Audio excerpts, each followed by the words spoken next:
On en parle depuis hier du vote des députés en seconde lecture de la réforme territoriale appliquée dans l'Hexagone comme dans les DOM. Le gouvernement, à travers cette réforme, veut simplifier et alléger l'architecture territoriale.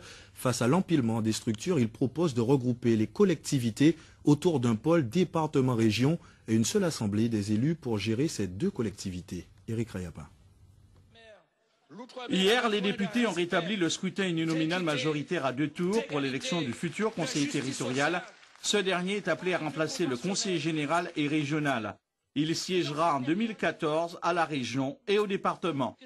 En ce qui concerne l'outre-mer, le texte ne cite ni la Guyane ni la Martinique. Il prévoit pour la Guadeloupe et la Réunion une assemblée unique avec respectivement 43 et 49 conseillers.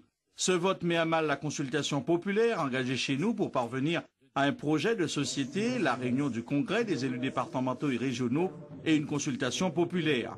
Après les contestations de la gauche qui parlent de voie inconstitutionnelle, 2 hypothèses sont dès lors envisageables. Soit le Conseil constitutionnel ne censure pas la loi et la réforme territoriale dans l'Hexagone s'appliquera à nous, soit le Conseil constitutionnel censure le texte comme le souhaite Victorin Lurel et la Guadeloupe restera dans le statu quo avec la possibilité de relancer ultérieurement les discussions avec le gouvernement.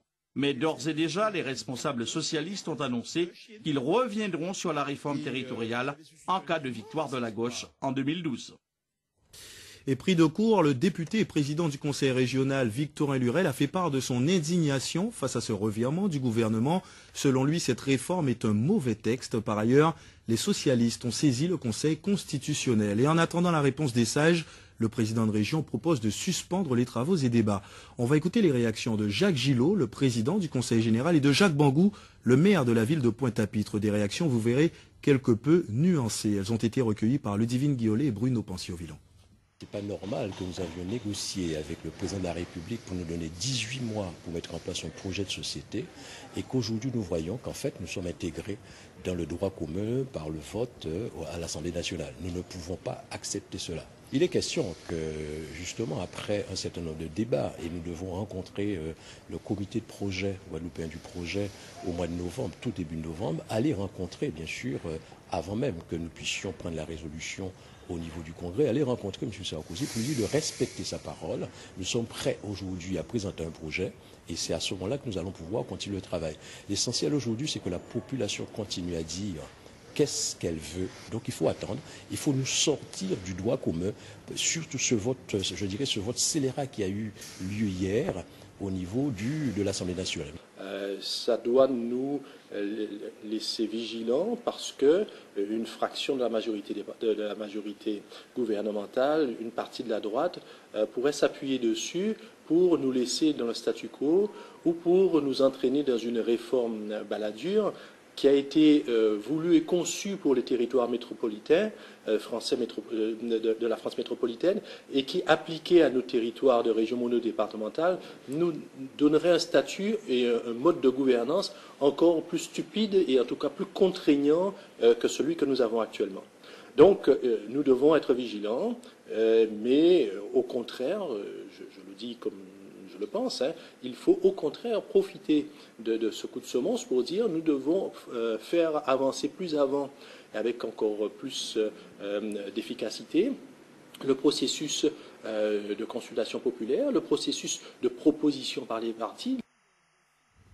Les réactions affluent également dans la famille de droite pro-gouvernementale. Nous avons recueilli celle d'Amédée Adélaïde, président du CSLR, Cohésion sociale et liberté républicaine.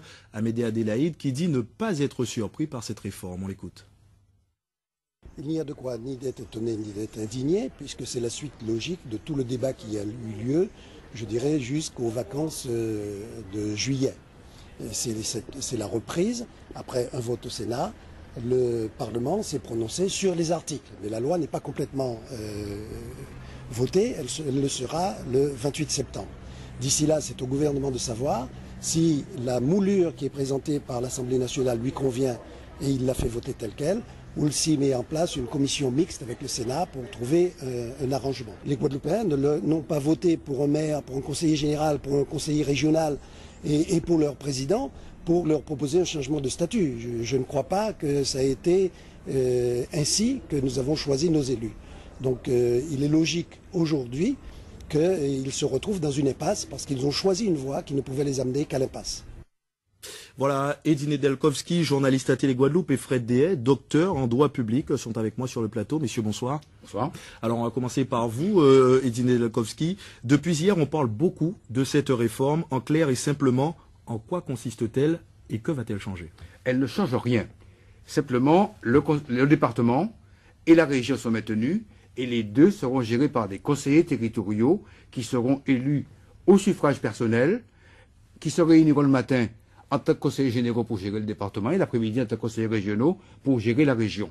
En gros, voici tout ce que ça change. Ça change au niveau du personnel politique. Au niveau des collectivités, rien ne change. Au niveau du mode d'élection de ceux qui vont gérer les collectivités, là tout change. Il n'y a plus de proportionnel comme à la région, il y a un scrutin uninominal où effectivement il faudra aller se faire élire. En gros, Fred Dehaye, je parlais sur votre contrôle, ça ne change rien ni à la situation statutaire, ni au régime institutionnel de la Guadeloupe. Tout à fait. Il n'y aura plus de conseillers généraux ni de conseillers régionaux. En fait, nous allons élire notre conseiller territorial qui va siéger tantôt comme conseiller régional, tantôt comme conseiller général. Alors, c'est une modification qui effectivement soulève beaucoup de réactions, mais qui paraissent un peu disproportionnées au regard de la situation actuelle. D'abord parce que le texte, on parle de texte qui n'est pas encore voté, c'est-à-dire puisque ce texte sera voté le 28 septembre, puisque là, dans la mesure où les députés ont modifié le texte du Sénat, eh ben, la commission mixte paritaire va entrer en jeu. Ça veut dire qu'il va y avoir 7 députés, 7 sénateurs qui vont se voir, qui vont essayer de se mettre d'accord sur leur désaccord, et donc ils vont faire des propositions. En gros, ce qui provoque toutes les réactions que nous avons ici, c'est comme dit Jacques Gillot, ce texte-là ne nous sort pas du droit commun. En effet, les députés ont simplement étendu un texte qui s'appliquera en France métropolitaine. Il y aura donc, encore une fois, 43 conseillers territoriaux qui seront à la fois conseillers généraux et conseillers régionaux. Au lieu de 41 conseillers généraux et de 43 conseillers régionaux aujourd'hui. Tout à fait. Alors, cela présente... Il y a au moins 2 raisons pour lesquelles les députés de la majorité ont agi ainsi. D'abord, parce qu'ils ont logiquement appliqué le droit commun, puisque la Guadeloupe est dans le droit commun, donc tout ce qui s'applique en France s'applique. Comme un département français normal. Donc ils ont appliqué le droit commun. Et deuxième chose, c'est que ça permet probablement au président de ne pas saisir les Guadeloupéens, de ne pas les consulter. Car je vous rappelle, si l'on avait choisi la formule de remplacer le conseil régional et le conseil général par une seule assemblée, il aurait fallu consulter les Guadeloupéens. Si on avait choisi de remplacer le département et la région par une nouvelle collectivité, il aurait fallu consulter les Guadeloupéens.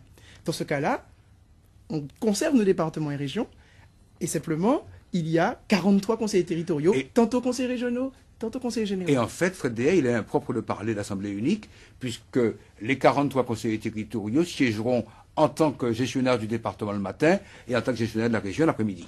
S'ils ne tardent pas trop à table.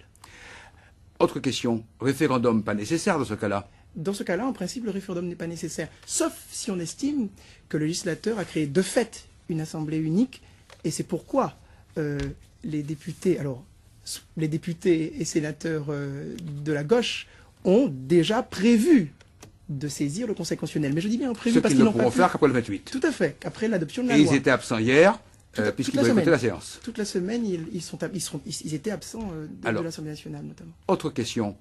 Par rapport au projet type Conseil de Paris que préconisait par exemple Victorin Lurel, qu'est-ce que ça change? Le projet de Victorin Lurel, c'est d'avoir une seule assemblée.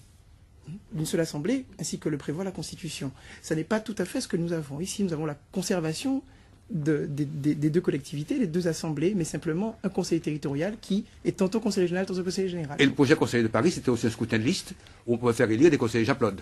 Alors que là, il faut se faire élire sur son nom. Tout à fait. Il n'y aura plus de passagers clandestins, puisque le conseil territorial, il sera élu à la cantonale, c'est-à-dire que nous voterons pour une personne et non pas pour une liste de personnes. Très bien. Je crois qu'on a répondu, Jérôme. Oui.